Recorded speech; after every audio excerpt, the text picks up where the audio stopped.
I want to describe a feeling, very specific.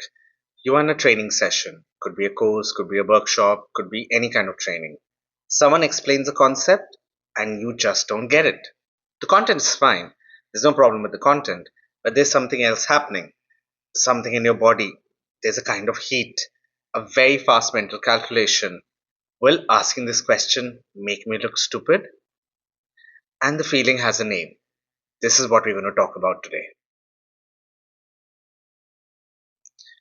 Last episode, I spoke about the reliable ones, people who spend 15, 18, maybe 20 years being the most capable person in the room, the ones who know things, the one whose value is tied directly to their competence.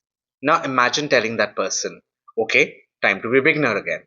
Not just learn a new thing, we're all fine with that. To actually be a beginner, to sit in a room, open a laptop, and not know things, and have other people see that too. And this is a part nobody talks about honestly. Because everyone knows the world is changing. AI is doing things, industries are shifting, skills that got you here will no longer carry you forward. Everyone knows this, but everyone is just nodding. But actually, sitting down and starting from zero, that's a completely different thing. And it's much harder than what people admit. Not because the content is hard, because the feeling is hard. Let me tell you exactly what that feeling is.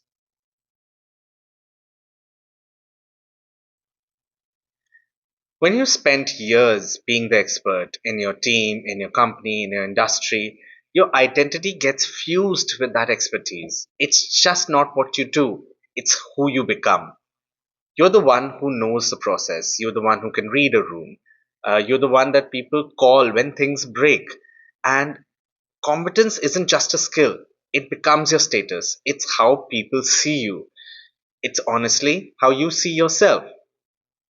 And now, you open a course on probably data science, data analytics, or Python, or AI tools, or something entirely new, and within minutes, you hit something you don't understand. And the internal expertise of that moment is not neutral. It's not simple confusion. It feels like a threat. I actually came across this when I was doing my AI certification with IIT Kanpur, of all ironic places to find it. There's a name for this feeling, and they call it identity threat. It's not learning anxiety, it's not imposter syndrome, it's pure and simple identity threat. Meaning, what you don't know doesn't feel like missing information, it feels like an attack on who you are. Your brain doesn't register, I need to learn this. It registers, I am currently less than I should be. And that feeling activates a whole sets of emotions and behaviors designed to protect you from that exposure, not to help you learn, to protect you from being seen. I've done most of these, by the way, and I'm not describing other people. I'm just talking about what I feel here. So, what do these behaviors look like? You read more about the topic before you actually try it, because reading feels like a preparation, because it also means that you don't have to be bad at it. You ask questions privately, in a DM, on a WhatsApp, never in a group, never in a session. You laugh it off. I'm too old for this stuff. Said lightly, but meaning something much heavier. You help someone else in the group, because being the helper, the one who knows things, restores the feeling instantly, and then you quit. But you don't call it quitting, or you call it this wasn't the right time, or the course wasn't of a good quality, or I need something more structured. You protect yourself from the embarrassment of learning by never fully starting. And the tragic part? You're smart enough to make every single excuse sound completely reasonable. Reasonable to yourself, reasonable to other people. Let me make this specific, because this doesn't look like avoidance from the outside. It doesn't look like fear. It looks like a busy professional who has his priorities. A senior professional, director level, 15, 18 years of experience, decides to learn data science. He's motivated, genuinely. He signs up, he shows up. First two sessions, fine, conceptual. He's great at concepts. Third one, hands on, something breaks. He doesn't know why. And the person next to him, 8 years, maybe 10 years junior by every professional mean, fixes it in 30 seconds. And something happens in that moment. Something small, internal, and almost invisible. A shift in how he's sitting, a decision, unconscious, to not ask the next question out loud. He finishes the session, doesn't practice that evening. Tomorrow becomes next week. The course sits at 34%. 6 months later, he tells someone, yeah, I explored data science for a bit. Or someone in their late 30s trying something new, genuinely new, not career adjacent, something they've always wanted to try, but they're bad at it. Genuinely embarrassingly bad. And instead of that being funny, human, and fine, which it is, it feels like a judgment on everything they've built. Like being bad at this one thing somehow cancels out 15 years of good work. That's the trap. That's the specific madness of it. Three things. Smart people are often the worst learners. Not because they can't understand things, but because they hate being bad at things too much, to sit in discomfort long enough to actually learn something. Intelligence becomes a defense against humility, and you cannot learn anything real without humility. That's just the truth. You will never feel ready to be a beginner. That feeling, the readiness, it never comes. It's not coming.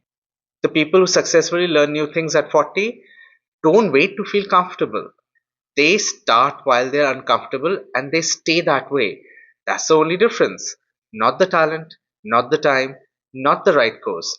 Just staying while uncomfortable. The younger person who learns faster than you in that room, it's not because they're smarter than you. It's because they have less of an identity to protect. They don't have 15 years of I'm the expert wrapped around their ego. They are allowed to be wrong. They expect to be wrong. You stopped giving yourself that permission. Think about that. When experienced people try to learn new things but won't sit in the beginner phase, here's what breaks, and this is the order. Patience with yourself goes first. You expect to be competent quickly but because you've been competent for so long. And when you're not, you make the same mistake twice when something won't stick. When someone younger than you gets it faster, you don't get curious, you get frustrated. Then your questions dry up. You stop asking, you pretend you understand, you nod, you search everything privately afterwards and hope nobody notices this. And the learning without questions is just a performance. You look like a learner, you're not actually learning anything. And then your standards become your prison. The thing that made you excellent, your eye for quality, your refusal to do things badly, that same quality turns against you when you're the beginner. You look at your early work and it doesn't meet your standards. Of course it doesn't. You've been doing this for only 3 weeks. But the gap between what you're producing and what you know good work looks like, that gap feels unbearable. So you stop producing. Your taste develops faster than your skill. That's not a problem. That's the process. If you let that gap humiliate you into silence, you're done. So, what do you do with all of this? Well, I'm not a motivation speaker, so I'm not going to give you a framework. This is not what this is.